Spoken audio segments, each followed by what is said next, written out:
আমাৰ কমতাপুৰ অট'নমাছ কাউন্সিলে তেওঁলোকৰ নিজৰ পুঁজিৰ জৰিয়তে আৰু কমতাপুৰ অট'নমাছ কাউন্সিলৰ মুখ্য কাৰ্যবাহী যোগেশ্বৰ ডাঙৰীয়াৰ নেতৃত্বত আমাৰ এই অঞ্চলৰ GM মহাৰাণী দাস ডাঙৰীয়ানীয়ে এটা 20 লাখ টকা আমাৰ পাট্টানি বিতৰণ অনুষ্ঠান এতিয়াও কমপ্লিট হোৱা নাই, জাষ্ট 3-4টা মান বিতৰণ হৈছে।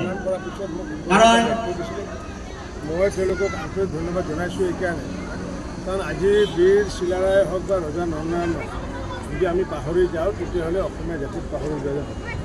কাৰণ আজি যিহেতু জগতগুৰু শ্ৰীমন্ত শংকৰদেৱৰ পুণ্যতিথি তিৰুভাৱ তিথি, আজি শংকৰদেৱে এই বৃহত্তৰ অসমীয়া জাতিটো গঠন কৰাত যি মূল সাহস পালে, সাহস প্ৰদান কৰা ব্যক্তি নেপথ্যত দুগৰাকী আছিলে, ৰজা নৰনাৰায়ণ আৰু চিলাৰায়।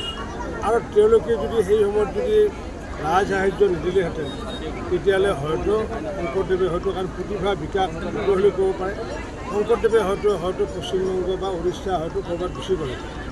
কিন্তু কোচ ৰজা মহাৰাজা নৰনাৰায়ণ আৰু চিলাৰায় শংকৰদেৱৰ প্ৰতিভা দেখি যাতে তেওঁৰ সৃষ্টি কৃষ্টিসমূহ যাতে অসমতে যাতে আমি ল'ব পাৰোঁ তাৰ কাৰণে যিটো ব্যৱস্থা কৰিছিলে, আৰু সেই ব্যৱস্থা কৰাৰ পিছত আজি এই বৃহত্তৰ অসমীয়া জাতি গঠন হৈছে।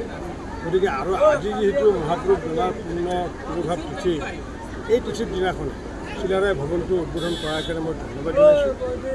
ইতিমধ্যে কমতাপুৰ অট'নমাছ কাউন্সিলে বিভিন্ন ধৰণৰ বিকাশমুখী ইতিমধ্যে কাৰ্যসূচী হাতত লৈছে।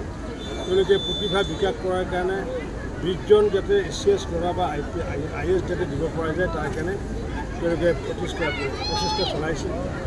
ফুটবলক যাতে আগুৱাই নিব পাৰে তাৰ কাৰণে তেওঁলোকে ল'ৰাৰ ফুটবলৰে হওক বা মহিলাৰ ফুটবলৰে হওক তেওঁলোকে আগুৱাই নিয়াৰ ব্যৱস্থা কৰিছে।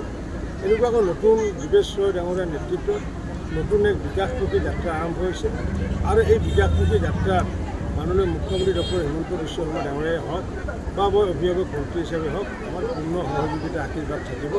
আমি আশা ৰাখিছোঁ আগন্তুক দিনত এই কমতাপুৰ অট'নমাছ কাউন্সিল যাতে অধিক যাতে বিকশিত হয়। ছাৰ এটা কথা দেখা গৈছে